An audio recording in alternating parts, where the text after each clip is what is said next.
Sallye Taylor for our wonderful message.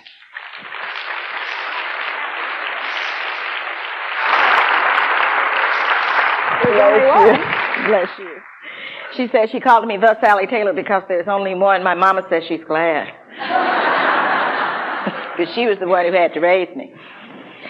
This morning I find that I'm bringing you a story that you have heard recently from another one of your guest ministers. But I come recognizing that a good story can always stand to be retold, just as a wonderful song can always stand to be sung. However, there seems to be in the universe a conspiracy afoot, because even in the program, the title that I chose this Sunday got skipped out. Next Sunday is Seasons of Change. This Sunday is Fly Like an Eagle. But I don't care how much we might want to leave this part out, and the reason why I have to use this same story, because it really most perfectly makes the point. That is the second stage of the change process. All of you obviously already know how Mother and Papa Eagle teach baby eagle how to fly. I know you know it because I've been told by several people that you heard the story very recently. I'm told that Mary used it as her tryout talk 10 years ago, and would like to believe, since I used the story often in the classes that I taught, that maybe she first heard it from me. But in any case, in the prenatal stage of the process, the first thing the parents do is they get sticks and twigs and they form this tight, comfortable little nest. And then Mama Eagle and Papa Eagle, usually we tell this about Mother's Eagle, but since this is Father's Day, I thought you can't start off Father's Day talking about Mother, so we're going to make it Mother and Father, all right? Now, for the purpose of the story, Mother and Father Eagle travel far and wide, and they get soft grasses and bits of fur and cloth so that they can line that nest and make it nice and soft for hatching the egg. Mother Eagle hatches the egg, and she and Father Eagle nurture that egg until finally the chick is hatched. And when baby eagle comes into the world, baby eagle has got it made. I mean, all he has to do is lie about in the soft, comfortable nest. No effort on his part whatsoever. Mother and Father bring him food, take away his waste material. His lifestyle is one of effortless ease. And baby eagle loves it. I mean, baby eagle gets off on life in the nest. And so he's very comfortable as he grows until he reaches that point of maturity, where it's the end of effortless ease, and it's time for him to learn how to fly. The first thing the parents do, of course, you know this part of the story too. They take all the soft stuff out of the nest. That leaves baby eagle unable to stay in the nest because the nest is uncomfortable. Have you been there? And so what baby eagle does is he hops up on the edge of the nest. He looks back, and he can't go back there because that hurts. And then he looks down, and there ain't nothing down there. Mama eagle and Papa eagle are flying around, urging baby eagle to jump, jump. But baby eagle didn't fall off the turnip truck yesterday. He could see that there's nothing out there. There's just a great void. There's just a great void. And so baby eagle stays perched, trembling and fearful, right on the edge of the nest. He can't go back, and he's scared to go forward. Have you been there? I have to use that story because that particular illustration, that point, is where we are in the second stage of our process of change. When the end of the old has taken place and that's gone, can't go back to that anymore. And the new good has not yet manifested.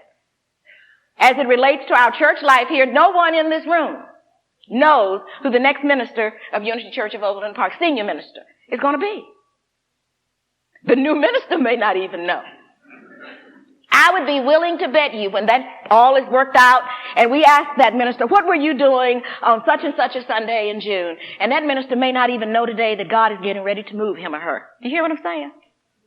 So we don't know who that is. This is a stage that always comes with change and transition. When the old has left and you ain't doing that no more. Got me? And the new ain't come in yet into our visibility.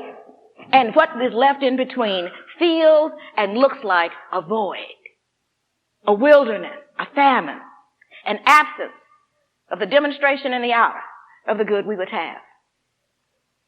Bob Brummett, in his wonderful book, Finding Yourself in Transition, addresses this void stage when he writes, "In the void without old familiar forms, our life may feel barren and empty. However, in the void, we are given to see that which is not visible to our eyes when they're focused only on that which is familiar." In the void that is before this baby eagle, what he does not know is there are wind currents and air pressures, invisible to his eyes, but there to lift him and to help him glide and soar through the skies, just as our new good first presents itself to us in a form that is invisible. We know with faith that there is a right and perfect person to lead this spiritual community. All of us know that. What it looks like, we don't know that. But we know the truth of the idea. And all our good always comes to us first as an invisible idea that may look like a void to the physical eye. Just as that baby eagle is looking down there and thinks that there's nothing there. But there is. There are wind currents. There is air pressure. Just as there is the divine idea of perfect minister. Just as there is the divine idea of the perfect mate. That perfect companion. You know, some of us, now I'm not talking about you if this don't apply to you, but some of us stay stuck in relationships that don't work because we're kind of afraid, you know. We start thinking, well, if I give this one up, I may never get another one, and this one is better than nothing. May I have some amens? And I know some folks who even stay on jobs in that mindset. Because somehow or another you can't deal with the void. You can't really deal with the period when you cannot see with the naked physical eye the greater good. Look at this chair. This chair on this platform started off as an idea of chair in somebody's mind, right? Now, if we were to get rid of that chair and every chair in the world, as long as someone has the idea of chair, we can always do what? Make more chairs. The chair isn't indestructible, but the divine idea is. Are you with me? Our good, whatever form of good we are seeking as we go through our personal change, already exists as a divine idea. But that divine idea begins as invisibility. And it takes faith. It takes faith in God and in God's will of absolute good for every one of us, for us to deal with the void filled with faith.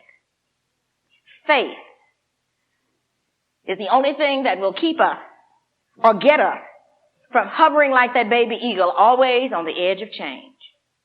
Always on the edge of making that dream come true, but never quite getting it.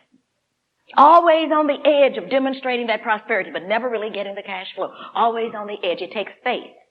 It takes faith in God. And the purpose of this 4-week series on change, which is why, as I told Karen after we laughed together about the mix-up in the bulletin that this really isn't the tall of the talk, what difference does it make?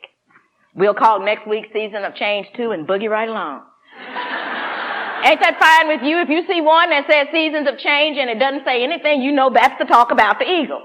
And when you see one that says Seasons of Change Part 2, you'll know that's the talk next week that's really going to be about Seasons of Change. Just as the invisible wind currents are available to the baby eagle, so are divine ideas available to us, provided when we go through that period of famine, that period where there is the apparent absence of the demonstrated good, that we don't let our faith falter. In our story that we are studying in The Coming of the Patriarchy, Abraham's Journey of Faith, on page 11, we read about what happens when faith falters. The events of Abram's life give a true picture of our efforts to have sustained faith in God. Faced with a famine in Canaan, Abram went to Egypt. Happens to us all the time. This facing of the famine of apparent limitation by going to Egypt represents those times in our life when we look to the outer material world instead of God within. It's that time when you find yourself needing a little bit more prosperity, and instead of praying for God to open up a channel, you go out and take that third or fourth job. It's that time when you are getting nervous and fearful about the demonstration of that perfect person showing up in our life, so you put up with whatever comes along. It's always those times when instead of trusting in God as our source, we look for some outer manifestation. We go to somebody. You know what I'm talking about? It's that time when it comes up and the problem comes up and it's your problem and you get scared, and instead of first going to God, you get on the telephone and start calling everybody you know.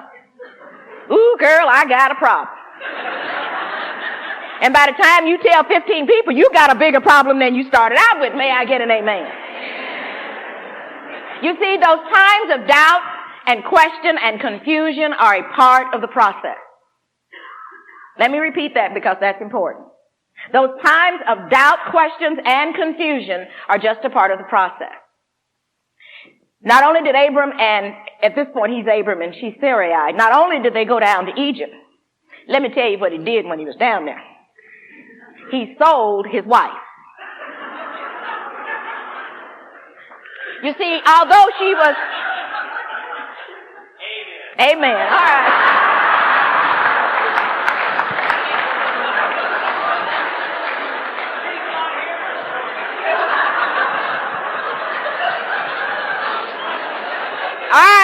All right, husbands and fathers, this is supposed to be your day. Don't start nothing, there won't be nothing.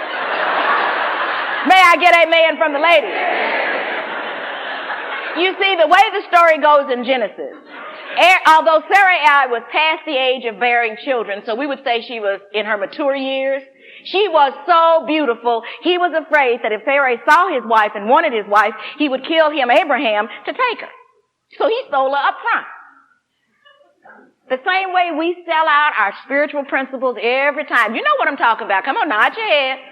Well, now he sold her, but that didn't work because it wasn't in God's divine plan. And so pretty soon Pharaoh found out that she didn't need to be there. And the gist of the story is this, because you can't beat that as a faltering faith, can you? I mean, not only did he go to Egypt, he sold his wife. Oh, that preaches, but I ain't going to get into that right now. Because you see, the wife represents our feelings, our emotions, our heart center. And when our head gets to thinking that it's the only thing they can figure out, you know what I'm talking about, we dismiss those feelings and try, that's wonderful, but that's not the point. Here is the point. There is a point. Here's the point. When Pharaoh found out that he had Sarah in his harem and that was a problem, he expelled or he cast Abraham and all his family and all his belongings out. And here was the key. Abram got to keep all the stuff that Pharaoh had given him for Sarah. Did you notice that in the story? He gets to keep the cattle, and he keeps the money, and he keeps all the good that he gets down in Egypt. He gets to take that back to the promised land with him. Metaphysically, that represents the lessons we learn when we go through those periods of doubt and confusion. Every time we have an experience of faltering faith, there's a lesson to be learned. May I have an amen? And if we learn the lesson and get the blessing and move on, it's just a part of the process. In this coming week, I want you to look around in your life and see those times when in some area you're like that baby eagle perched on the edge of the nest, fearful of jumping because you can't see where you're going. These times are a part of the process of growing, unfolding faith. And just like the baby eagle, there comes a point when you got to get off the edge. In his case, it is absolutely wonderful. We left him, remember, perched on the edge, scared to go forward, scared to go back, couldn't go back, scared to go forward. And he's perched there, and one of his parent eagles comes along, uses the tip of the wing, and what? Knocks him off. And what is baby eagle's response? Instinctively, he starts to what? Flap, flap, flap, flap, flap, flap, flap. And he flaps, and he flaps, and he flaps for all he's worth. And he's flapping, and he's flapping, and he's flapping, and he's about to run out of energy, and he can't flap another flap. Oh, what is he going to do? When he stops flapping, he's going to fall. But he flaps until he can't flap anymore. And just at that moment, Mama Eagle or Papa Eagle's wing comes under and picks him up. And baby eagle goes, starts to pull his little self together, and just as he thinks that he's about together, the wing goes, and it's more flap, flap, flap, flap, flap, flap, and the wing comes back, and he flap, flap, and the wing comes, and he flap. Gradually, what happens? He flaps long enough, and baby eagle learns how to fly. In Unity, we think of that flapping as affirming faith. And friends, what it's going to take you is a whole lot of flap, affirm. Come on, tell the truth. For us to be able to deal with those famines, for us to deal with those times when the good we want isn't manifested yet. The only way through the void is flap. Affirm. Affirm your faith in God and in God's will of absolute good for your life. I will share with you, as a part of your spiritual homework, my faith-filled affirmation. This is the real deal. This is the one that keeps me going on those days when I don't even want to go, let alone have the energy to go. You know the ones I'm talking about? I have faith that the Spirit of the Lord goes with me and before me, making safe, smooth, successful, peaceful, prosperous, and timely my way. I say that 100 times, starting the day before I ever take a trip. And since I started using that affirmation and affirming that affirmation 100 times before I get to the airport, I have fewer mix-ups in traveling. And my bags always show up on time. When I can know, I've moved all over the country in the last few years. And people say, Sally, what kind of ministry is this you run in? How do you support your air? I live on air. I genuinely do. I live on faith in God as my source. And on those days when the appearance is limited, because you see, God is never limited. The ideas are always there, but it takes time to go from the idea of chair to the full manifestation of chair. That's the void time. That's the time when you have to affirm. When I was down in Texas living, not one of the best times in my life, but boy, it was a lesson and a blessing. One of the things I saw down there that stays with me a lot is a picture of an old Western painting. And in the front you see, rather in the background, you see cattle kind of laid for the night. They're all hovering together as cattle will do. And right in the front of the picture there is a campfire and some pots and pans, and you can see that someone is getting ready to eat his meal. And over in the very front of the picture, there is a cowboy with a rope that has lassoed a little calf, and you can see that the calf has just gotten out of the lasso. And the caption says, "Meat ain't meat till it's frying in the pan."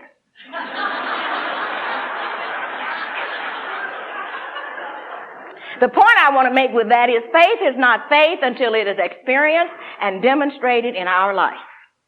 May I have an amen? Nancy can have all the faith she wants, but it's not going to get you through your void. Karen and Hal and all of the people who work here at this church can have all the faith they want, but their faith won't get you through your void. We have to have faith for ourselves. And faith is not true faith until it is experienced and expressed in our life. And so this week, to help us have the faith we need to hold on to the truth until that truth demonstrates, I have a little spiritual homework for you. The first part of the spiritual homework is found on page 11 in our little storybook that we're using. And the homework includes reading from page 11 through 15, so that you will understand how we're going to go from flapping to walking, which will be our next week talk. First thing I want you to do this week is read the story of Sarah and Abraham in the Bible, not as busy work. But as you read and engage and honor their story, it will help you read and engage and honor your own story. Because each one of us has a story that is being told as our lives. And looking at their story is to help us hear our story, so we can love it and honor it and have faith with it the same way they did. So the first part of our homework this weekend, then the coming week, is reading and studying Genesis. The second part of our week, 100 times a day for this week, and then any week where you get into faltering faith, find an affirmation of faith. Use mine or use one of your own. But work the affirmation 100 times. I do it in sets of 10 affirmations 10 times a day. You got it. Why do I want you to do it 100 times a day? Well, you've been thinking limited and negative all these years. Come on. How old are you? How many years of faltering faith are we working with? So therefore, we're going to have to really build up that consciousness of faith by working the affirmation and flapping our wings over and over and over until we learn how to fly. The bird doesn't have to worry about being on a swing that moves because the bird is not worried about falling. He can fly. We're perched at that edge of change. The old has taken place. The new isn't visible yet. And this is the most important period in our life as a spiritual community looking for a new leader. Our faith must not falter. We must affirm the truth and know the truth and flap our wings until we learn how to fly. And to me, flying is when you get to that point of sustained faith where no matter what happens, you know you will not run out of what you need. Getting there is a process. And flapping is a part of the process. In closing, I'd like to tell you my other eagle story, which I also understand somebody told first. And it's the story of a naturalist who goes through the countryside, looks over in a farmyard, and there in the chicken yard, the naturalist finds an eagle. Eagle is there acting like a chicken, looking like a chicken, going peck, peck, peck, scratch, scratch, scratch, into chicken living. You know about chicken living? Anybody here know about chicken living? May I have an amen? Chicken living is when you're scratching and pecking for all you worth. And there was this majestic bird scratching and pecking like a chicken. The naturalist thought, so went to the door, knocked and said, Farmer, what are you doing with an eagle in your chicken yard? And the farmer explained that some months earlier he had found the baby abandoned and the chickens were the only birds he had and he didn't want the baby to die, so he put it in with the chickens and the mother hens raised it. And he said, ma'am, I don't care what you think, that eagle thinks it's a chicken. It thinks like a chicken. It acts like a chicken for all intents and purposes. It is a what? Chicken. But the naturalist knew more than that and knew that somewhere in the soul of that eagle was a part of him who knew that he was created to fly. And so asked permission of the farmer to come and work with the eagle. And the farmer said, I think it's a waste of time, but if you got time, fine.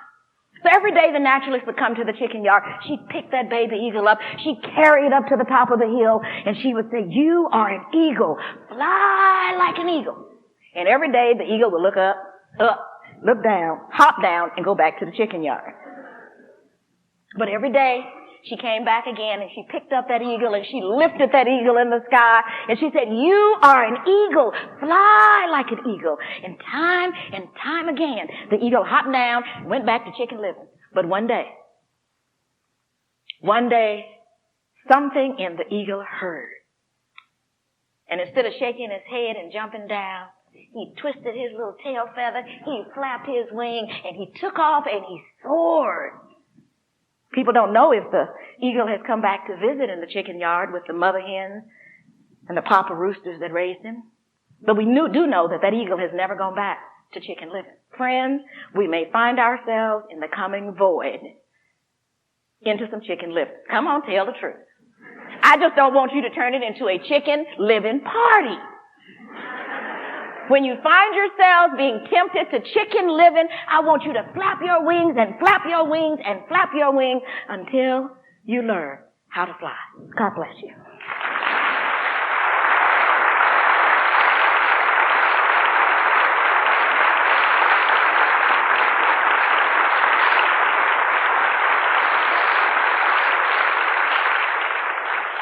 Sallye, thank you so very much. We're ever grateful to have you with us.